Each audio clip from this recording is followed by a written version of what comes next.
Hello everyone, X4th here, and welcome to JoJolion Chapter 102 review, which I've been very excited for, considering last month's chapter was a little shorter, not a lot happened, so we expected something pretty big coming up soon, and this chapter definitely delivers with that monthly JoJolion hype, pumped right into my veins. But before we get into the chapter, can anyone notice anything different? It's not the room. It's the glasses. I got prescription glasses for the first time like 2 weeks ago. I had never worn glasses before in my life. And guys, I have been walking around blind my entire life. And before the comments hit, I know the jokes you guys are already going to make. Yeah, X4th, we know you're blind, dude. You can't predict anything. JoJolion, you're on about everything. You can't even read, to be honest. You don't even know what's going on in the part right now, yeah?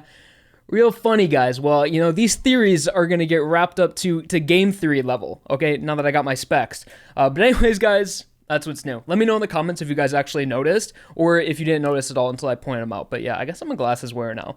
I try not to wear them all the time, but definitely like when I'm reading and looking at chapters, they help. So guys, on to JoJolion Chapter 102. My God, we've been reviewing JoJolion for so long. It has been, honestly, 4.5 years, I think? It's been a long time, guys. We've all grown up. So 102, starting with the cover page, you have Josuke and Yasuo, who I always love seeing together, but they don't look very happy in this cover page. They both look like they're in a lot of pain, and they really are in the context of JoJolion right now. Josuke is not having a good time at the TG University Hospital right now, and Yasuo having a terrible time at the Higashikata estate, and she looks like she's running away, but pretty decent cover page. Chapter title is Endless Calamity Part 8, and considering this is going all the way up to Part 8, ARAKI has really liked changing chapter names later on. I believe Dangerous Pursuit, those chapter titles got changed to The Wonder of You parts 1 through 5 or something, so I wouldn't be surprised if Endless Calamity all the way up to Part 8 gets changed as well, but for now, that's what we know it as. So starting in the first couple pages of the chapter here, we have Yasuo at summer camp, which is really nice. I didn't expect this chapter to start off with a flashback. I was kind of excited to see what was going on at the Higashikata estate, maybe seeing what's up with Mamazuku, because the last time we saw Josuke, it was revealed that he's using the spin, so that happened like 3 months ago, and I'd really like an update on that ARAKI, but I guess he's taking his sweet time. And spoilers, we don't see anything about Josuke this chapter either. It's mostly just all Yasuo, but there is a surprise of a very special character returning, but we'll wait to talk about that till we get there. But now we have Yasuo at summer camp. Some more interactions between her and her mother. If you guys remember throughout JoJolion, we've seen Yasuo's mom once or twice, and she's not the best mom, to be honest. Kind of neglectful, kind of doesn't really care about Yasuo, but again, her mother also has her own struggles going on in her life. Yasuo's parents are divorced, and I believe one of the characteristics of Yasuo's mom was that possibly she slept around and she was dating other guys, and that therefore caused her to neglect Yasuo, sort of similar to Giorno's mother, but not really an abusive stepfather or anything like that. And we see a bit more of that neglectiveness towards Yasuo in this chapter here, where when Yasuo is pleading out that she doesn't want to go to summer camp, Yasuo's mom says, "Don't be selfish, mommy wants a summer vacation too," which is pretty hypocritical. Like, you know, don't be selfish. I'm dropping you off at summer camp because I don't want to deal with you all summer. Like, it's kind of a selfish thing to do if you're Yasuo's mom. And we see a glimpse here of Yasuo's stand, little baby Paisley Park. And I always thought that Yasuo got her stand from the walleye, similar to Josuke and Joshu. I don't think we ever saw bite marks on Yasuo, but it was stated at some point in JoJolion that you can just get a stand if you hang out around the walleyes, similar to what happened with Josuke, although both of his previous people both had stands, but I believe it was stated that's how Joshu got his stand, or not, maybe I'm just tripping. And continuing through the first scene of this chapter is broke up into 3 scenes. We have the backflash with Yasuo, then back at the Higashikata estate, and then we flip over to the TG University Hospital for the last couple pages here.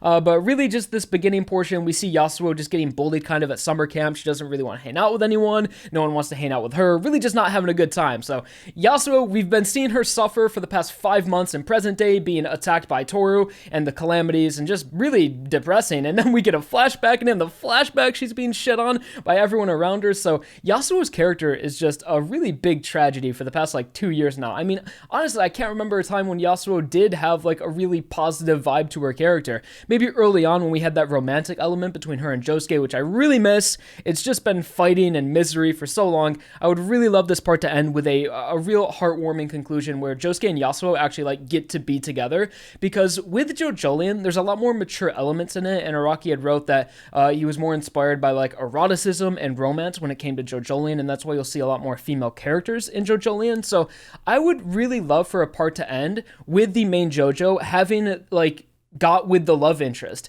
I think the only time that's ever happened before is with like Koichi. Koichi got with Yukako at the end of part 4. So I don't think any other part has ended with a happy relationship between the main JoJo and another character. I could be wrong on that, but I would really just love to see Josuke and Yasuo walking away into the distance, holding hands. That would be the perfect finale for part 8. I would love it. Araki, don't kill Yasuo, please, man. I'm bribing you right now. Araki, don't kill Yasuo, please.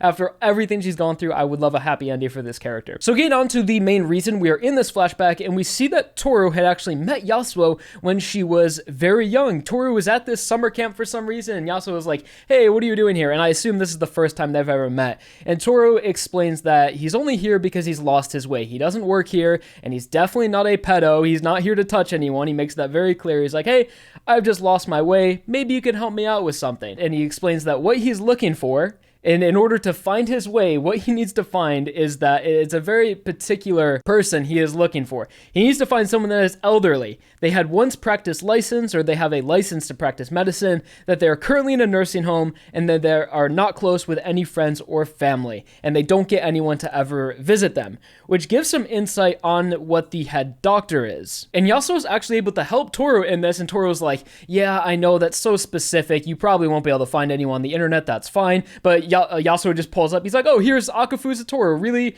he lives pretty close here, not too close. But yeah, that guy meets your criteria perfectly. So it's nice to see that Yasuo always had a connection to technology and phones and just tech ever since she was young, which I guess would give a reason to why her stand manifested as Paisley Park. And so here we see Akufu Satoro, and he looks completely different from what we know as the head doctor. So this gives some really good insight on what Toru's stand, how it functions, and what the Wonder of You actually is. And I always thought that Akufu was such a just boring name for a main villain, or just a villain in general. It just seems so anonymous and nonchalant. So it's really cool to see that actually makes sense now, and that Akufu Satoro really is just a normal guy who Toru has been impersonating through the stand the head doctor. So how does the head doctor, how does the Wonder of You work? So you see that Toru says Akufu Satoro, he looks really good for impersonating. And we know that what the head doctor is going by that name. And when they looked him up in the hospital records, there was no picture of him. So it looks like Toru goes and steals Akufu's identity. And I'm wondering how the stand actually does that. If the stand needs a host and it actually takes over the person's body, or if the stand is just an old looking guy. And that's why Toru needed that specific criteria of them being an old person currently in a nursing home. So then the Wonder of You could go take this person's identity while they're just rotting in the nursing home. Maybe Toru even goes and kills the person in the nursing home and then fully takes their identity. But I believe the way Wonder of You works is that it is a stand and it just genuinely looks like an old person. And then so Toru, in order to optimize the way his stand works, in order to like use its full potential and what he wants to do, he needs to steal someone's identity and blend into society. So Toru himself is a rock human, and his stand is a rock human, and he also has that other stand that has the blade arms. But at this point, we kind of know that the thing with the blades and the arms and the head doctor are the same person because they change their visuals interchangeably, if that makes sense. Those two things are the same, and I guess one of Wonder of You's abilities is that it can auto-change its appearance based on what it needs to be, or if it wants to be scary or if it wants to look human-like. But that's some pretty good insight on how the Wonder of You works. The stand works best when it is stealing someone's identity, so it allows the stand to blend in society and do whatever Toru needs it to do at a hospital. And another interesting bit I wanted to mention about this beginning part is that when Toru's talking about how I've lost my way, I'm just trying to find my way again, I wonder what Toru's past is like and how many times he has stolen someone's identity and replaced it with Wonder of You, and also how old is Toru? I mean, we see that Yasuo was probably like 8 or 9, maybe 10 years old here. Toru's the same way he's looked, and we also know that Toru was active when Mamazuku was a kid, and Mamazuku's like 31, 35, somewhere around that age. So we know that Toru has been active since Mamazuku was a child, and he looks the exact same when Yasuo was a child. So Toru is pretty old I'd say, and he's been messing with all these characters since they were children. So yeah, I think Araki's doing a good job at incorporating Toru into the story and definitely making him feel like he's not a character that's just thrown in at chapter 80 and he's like, here's a big bad guy to fight. I definitely like the way Araki's been writing this and making it seem like Toru has been in control of these people's lives, and they've kind of been inside this calamity calamity ever since they were children, which is interesting. And Toru's also, I feel like this implies he has been messing with Yasuo pretty much her entire life. So I guess this is the first time they meet when she's like 9 years old. And then if you guys remember the hair clip chapter back in JoJolion chapter 71, where we got that flashback of Yasuo where she was being tormented by this rock animal hair clip, I'd like to think that was also Toru that put that hair clip on her, because we've seen that Toru can just pull rock animals out of his pockets like da do do do da da da da. So I wonder if he was also the person that sent the hair clip onto Yasuo. And then of course they dated in high school, which I guess, I don't know, maybe Toru just like actually kind of likes her, or he just loves messing with her, and now in present day he is again in her life. And it's interesting the dynamic between Toru and Yasuo, because I feel like he likes her and he genuinely like doesn't want anything bad to happen to her, but she is getting in his way. We'll see Toru talks about later on how he doesn't really want to hurt Yasuo, but if it comes down to it, he's going to have to. So I'd like to see maybe more insight on why Toru is so infatuated with Yasuo, or why he's felt such a connection towards her and keeps popping up in her life. And that concludes the first half of the chapter and the flashback with Yasuo that provided some insight on the Wonder of You, some backstory behind Toru, giving us an idea of how long he's been active, and as well as how the Wonder of You works and how it needs to sort of steal someone's identity in order to incorporate into society, which is good stuff. I like that, and I like ARAKI incorporating Toru more into the overarching story and the impact he's had on characters throughout their entire life, and also how technically Yasuo has been playing into Toru's main goal since pretty much her entire life, as she was the one that showed him Akufu Satoro, and how that's relevant now in her present day. Just pretty good stuff, ARAKI. It's looking good.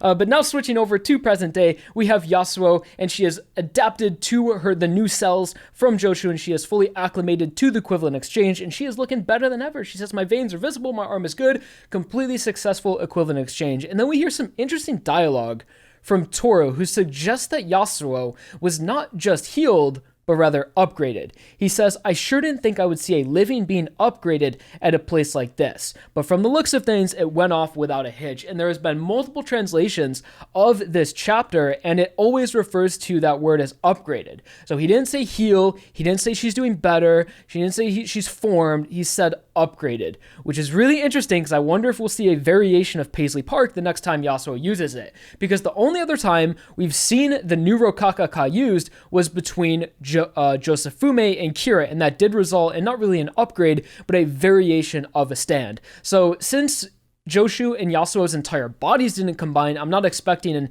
entirely new stand with a whole new ability, maybe just a slight variation of Paisley Park that would give her an advantage in this fight somehow. So I'm really looking forward to see something like that happen as well. And as well as on this same page, we see some insight on maybe what Toru's motivation is and what his main goal is in terms of everything he's doing, and why he is so invested in the new Rokakaka, because Toru is still very much a mystery. We know he's infatuated with Yasuo, and we know he wants to get his hands on the new Rokakaka. He's also involved in medicine. He's been experimenting with the Rokakaka. He created Lokakaka 6251, but there's still really, we haven't heard from Toru himself what he wants to do with the Rokakaka, or what really his main motivation is. But he says here that, you know, the way he saw the new Rokakaka used and how it was able to essentially instantly heal Yasuo, he's like, oh, that's pretty good. I was going to sell it for 200 million yen, but based on that, I could sell it for whatever I want, but you know, most powerful people in society would want their hands on this. This changes everything. This doesn't make fate and death equal. This is insane. So I wonder if Toru's motivation is simple as just power, money, and success. I mean, that wouldn't be the worst motivation in the world, but I just would like to see more from him. Something I always thought was interesting with the rock humans is how they were referred to as a secondary species, like sort of a subspecies to Homo sapiens. So the main humans are based on carbon. Most of our body is made of carbon, the element. I'm not a scientist, guys. Don't ask me too many questions on it, but this is ARAKI science, JoJo science. So humans are carbon-based, and then the rock humans were silicone-based, I believe, sort of as a backup species, as if the carbon species weren't able to survive. And I always thought it was interesting how maybe the rock humans are like the main big rock human who is looking like it's going to be Toru. Maybe their main goal would be able to like take over and become the predominant species, because rock humans are a lot stronger than normal humans. They don't have to eat as much. They can go into hibernation. They pretty much all have stand abilities, and they're all really powerful, and they can all live for a really long time. So although their anatomy and biology might not be as ideal as a normal human, they're definitely more powerful. So I really just for some reason had in my head that the main villain might have that sort of motivation where it's like, we are the rock humans, we are better than humans, and we need to like take over. But at this point, it looks like Toru is mostly focused on research, science, and money.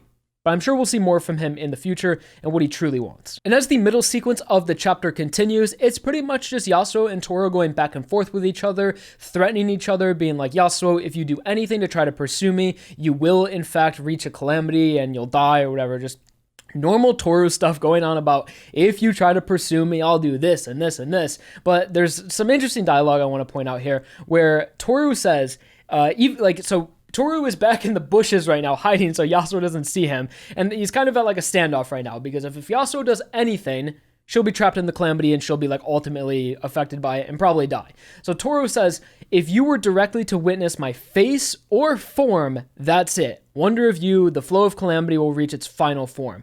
And that dialogue right there sent me back a few chapters ago and reminded me of when Holly said, you cannot comprehend the head doctor's true form. He has no face, something like that. And it's like, we've seen Toru before. We know what he looks like. Is it just the idea of seeing his face that will cause the calamity? And maybe that's what Holly was referring to. Like, he's not a monster or anything, but just if you see the face of Toru, when his stand is active, you'll die. So maybe that's what she meant. Like, you can't even comprehend his true form. If you even see his face, you'll die. And that's why she referred to him as having no face. But we've seen Toru's face. It's just like a matter of if he wants to or not. I'll let you see my face if I want to, but when Wonder of You is on, no. If you see my face, you'll die. And the longer the Wonder of You goes on and we're fighting Toru, the more I just realize that this is the most broken stand ability in all of JoJo. This is up there with the world over heaven. It's busted. It is absolutely like, GR, move out of the way. Wonder of You is absolutely insane. Like, I can understand the idea of if you see my face, you'll reach calamities, or like whatever. If you try to pursue me, bad things will happen to you. I could honestly see that as like a minor villain stand in any other part.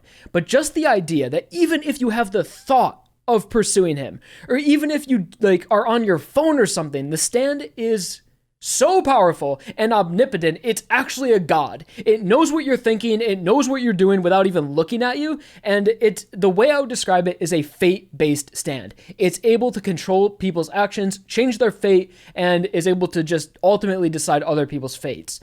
It's busted. It is the strongest stand in JoJo that's canon, besides like, I don't know, maybe GR. I have no idea how that would work. Different universes, completely different stands, but Wonder of You is so broken. So broken. I have no idea how they'll even defeat it. And speaking of how powerful Wonder of You is, we're actually learning a lot about it throughout this chapter, as Toru says that Jobin has already died, Mitsuba, Norisuke, Tsurugi, all the other members of the Higashikata family, Josuke, and Mamazuku are all inside the calamity, and they're all on like a hit list essentially with a priority, like a sequence of who is going to die soonest. And Toru says that, Yasuo, you're currently not in that sequence, but if you do anything to try to pursue me, you will be placed to the top of the list. The way I interpret trapped in the flow of calamity, as Toru refers to it, like you are now in the flow of calamity, is that I am now controlling your fate. I can control what other people do. No matter what you try to do, no matter how you try to escape, you will be caught by a calamity, which is just, again, ridiculous levels of broken, like strongest character in seinen manga levels, just ridiculous. Like Araki's off his rocker on this one. So with that threat placed on Yasuo that if she tries to pursue, she will be to the top of that list and she will essentially die instantly. And when knowing this information, Yasuo pulls out her phone and she has a plan, but she's not revealing it to the audience, and we really don't even have an insight on what that plan is. But the way I interpret this is that Yasuo wants to be attacked by the calamity, whether it's because she's planning to sacrifice herself, or if she knows that she'll be able to survive the calamity. But either way, she is embracing it full on, and she has no worries, essentially. As she picks up the phone, and during all this time, Toru was like, you better not do that. But Yasuo just doesn't care. And there's a bit of dialogue from Yasuo I want to focus on here that sort of reinforces that she wants to be attacked by it.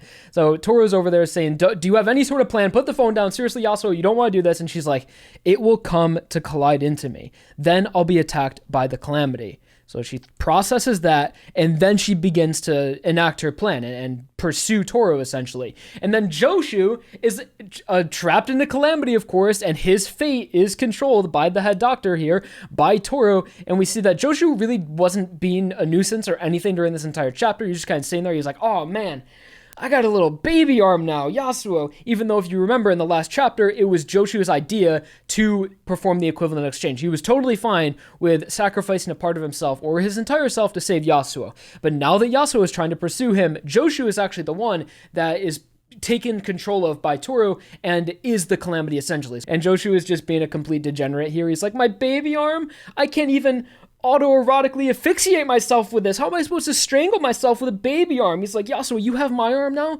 You're gonna jack off other guys with my arm? And he just goes right. So again, like, that is like a bit of Joshu's personality put into the calamity effect. Again, it totally controls people and their fate. So weird.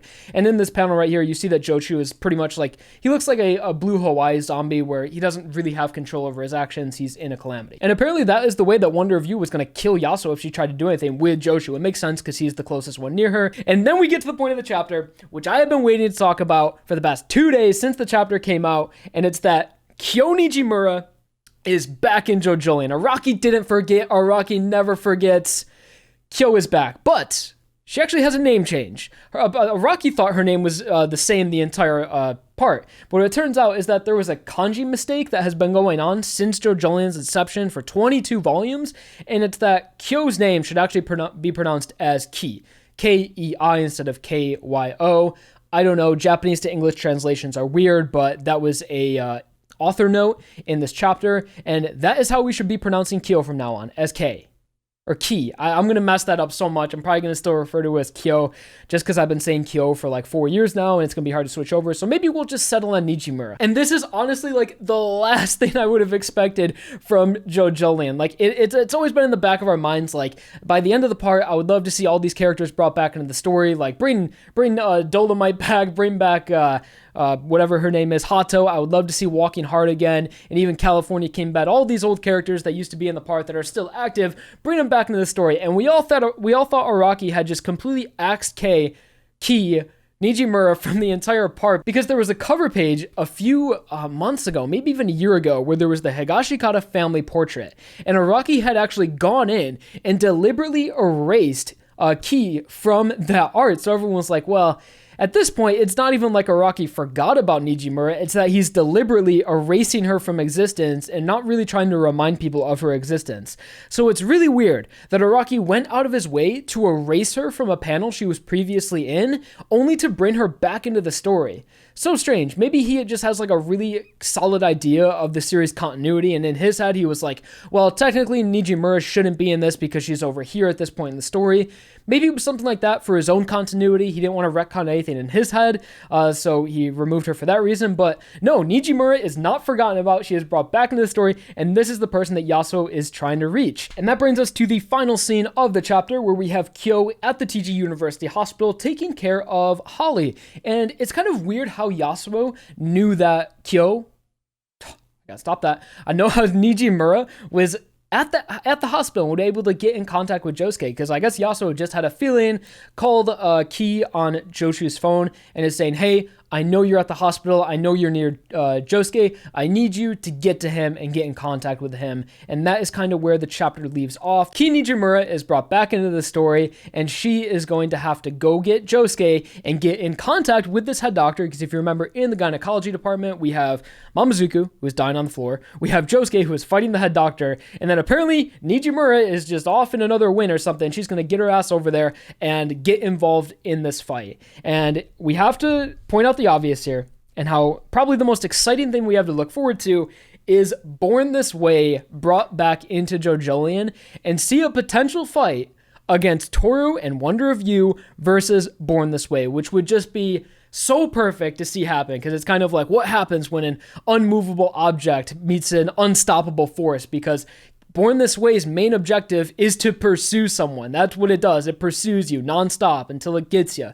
And the head doctor's ability is to not be pursued. You can't pursue me. So I think like For Araki to bring Nijimura back into the story at this point when we know what her stand is, I think it's pretty clear that he's planning to put Born This Way up against Wonder of You. Super interesting, because I don't believe that Born This Way, when it takes damage, I don't think that's reflected to Nijimura. So it'd be interesting to see if Nijimura is able to cast Born This Way onto the head doctor and see Toro have to deal with something pursuing him that he can't really deal with, because he doesn't really know who the stand user is, unless he's just still completely broken, omnipotent being, knows who Nijimura is, knows everything that's going on. But I'd really like to see Toro sort of thrown out of his element and caught off guard by Born This Way, and not really know what to do with someone that's pursuing him, and not be able to kill it either, because damage isn't reflected to Nijimura. But there's a bit of a problem with that, and it's that for Born This Way to activate, I believe Ki needs to come in contact with the person they want to pursue. I believe that's how it works with her fight against Josuke. She has to physically touch Josuke. So based on that prerequisite, unless that's being retconned, I don't think we'll see Born This Way actually brought back into the story. And who knows? Maybe Nijimura's only purpose in this part left, it'll be to just bring the phone to Josuke and be like, hey, here's the phone. Yasuo is on the phone. And that'd be really upsetting, but I would love to see Born This Way pursue the head doctor. That would be so cool to see. And just the mechanics of that and how that would all work. Maybe Born This Way gets a redesign because it hasn't been drawn in a few years. That'd be so sick. I would love that. But besides Nijimura coming back into the part, which is super exciting, what I am most excited for to look forward to in the next chapter is what was Yasuo's plan. Obviously, she's been trying to get in contact with Josuke for the longest time, but now that she knows that she is on the number one priority of the flow of calamity and that she would die if she did any sort of pursuing, I really wonder what she had up her sleeve and why she decided to do this now. And why she decided to call Nijimura to get in contact with Josuke. Really interesting. I want to see how this is going to play out, and I want to see any sort of consequences Yasuo is going to face based on this action and how Nijimura is going to be incorporated into the story. But I just can't believe it. I can't believe Araki actually brought back Nijimura. So sick to see. Really good stuff. Araki never forgets. Araki will never forget. The next chapter, just wait, guys. We're going to get the wall eyes back. We're going to get the bite marks back. We're going to see the guy in Josuke's flashback. Everything's getting remembered. Nothing would surprise me at this point. What was that? Chapter 2? I think it was chapter 2 or 3 of JoJolion where we saw the guy in Josuke's flashback. If that ever gets brought back into the story, that'd be nuts. That would be insane. But I think that's like one of the most least likely things to happen in JoJolion. But anyways, guys, that is going to be JoJolion chapter 102. So thank you guys so much for watching. Like the video if you enjoyed. Subscribe for more monthly JoJolion reviews, as well as other JoJo's Bizarre Adventure anime, manga, media content as well. We have restocked on breakfreesupply.com, my clothing line. So you guys can go ahead in the description. We have our Funny Valentine 2020 shirts. It's going to be the last print of them, as well as everything else from our Joestar collection, 1999 designs, and our disc designs, and the run design. All those are back in stock, so you guys can go get your stuff, because that is going to be the last run of that merch for the holiday season. But with that said, thank you guys so much for watching. Again, like if you enjoyed, and I'll talk to you guys later. Peace.